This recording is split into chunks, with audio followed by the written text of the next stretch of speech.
اور جنہوں نے برے کام کیے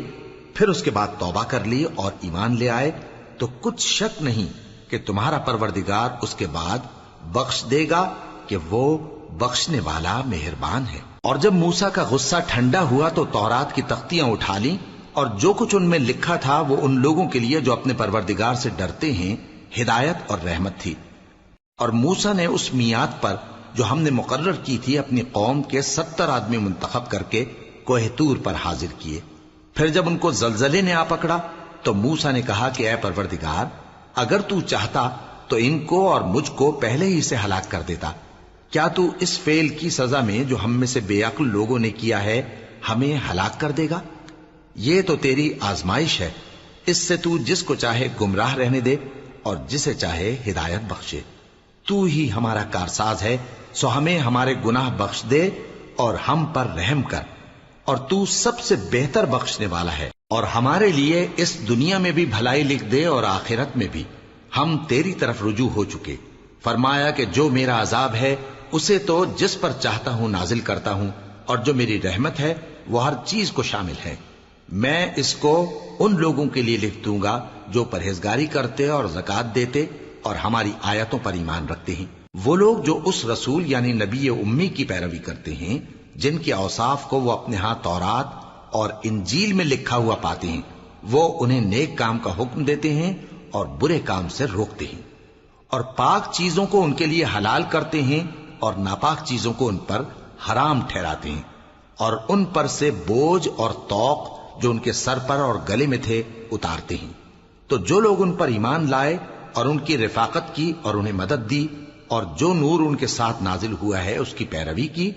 وہی مراد پانے والے۔ اے نبی، کہہ دو کہ لوگوں، میں تم سب کی طرف اس اللہ کا بھیجا ہوا ہوں جو آسمانوں اور زمین کا بادشاہ ہے، اس کے سوا کوئی معبود نہیں، وہی زندگانی بخشتا ہے اور وہی موت دیتا ہے۔ تو اللہ پر اور اس کے رسول پیغمبر امی پر جو اللہ پر اور اس کے تمام کلام پر ایمان رکھتے ہیں ایمان لاؤ اور ان کی پیروی کرو تاکہ ہدایت پاؤ۔ اور قوم موسیٰ میں کچھ لوگ ایسے بھی ہیں جو حق کا رستہ بتاتے ہیں اور اسی کے مطابق انصاف کرتے ہیں۔ اور ہم نے ان کو یعنی بنی اسرائیل کو الگ الگ کر کے 12 قبیلے اور بڑی بڑی جماعتیں بنا دیا، اور جب موسیٰ سے ان کی قوم نے پانی طلب کیا تو ہم نے ان کی طرف وہی بھیجی کہ اپنی لاٹھی پتھر پر مار دو، تو اس میں سے 12 چشمے پھوٹ نکلے، اور سب لوگوں نے اپنا اپنا گھاٹ معلوم کر لیا۔ اور ہم نے ان کے سروں پر بادل کو سائبان بنائے رکھا اور ان پر من و سلوہ اتارتے رہے، اور ان سے کہا کہ جو پاکیزہ چیزیں ہم تمہیں دیتے ہیں انہیں کھاؤ۔ اور ان لوگوں نے ہمارا کچھ نقصان نہیں کیا بلکہ جو نقصان کیا اپنا ہی کیا۔ اور یاد کرو جب ان سے کہا گیا کہ اس شہر میں سکونت اختیار کر لو اور اس میں جہاں سے جی چاہے کھانا پینا، اور ہاں شہر میں جانا تو حطتن کہنا،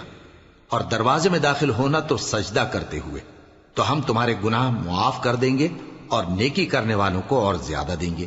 مگر جو ان میں ظالم تھے انہوں نے اس لفظ کو جس کا ان کو حکم دیا گیا تھا بدل کر اس کی جگہ اور لفظ کہنا شروع کیا، تو ہم نے ان پر آسمان سے عذاب بھیجا اس لیے کہ وہ ظلم کرتے تھے۔ اور ان سے اس گاؤں کا حال تو پوچھو جو لب دریا واقع تھا، جب وہ لوگ ہفتے کے دن کے بارے میں حد سے تجاوز کرنے لگے، جبکہ ان کے تعطیل کے دن یعنی سنیچر کو مچھلیاں ان کے سامنے پانی کے اوپر آتی اور جب ہفتے کا دن نہ ہوتا تو نہ آتی۔ اسی طرح ہم ان لوگوں کو ان کی نافرمانیوں کے سبب آزمائش میں ڈالنے لگے۔ اور جب ان میں سے ایک جماعت نے کہا کہ تم ایسے لوگوں کو کیوں نصیحت کرتے ہو جن کو اللہ ہلاک کرنے والا یا سخت عذاب دینے والا ہے،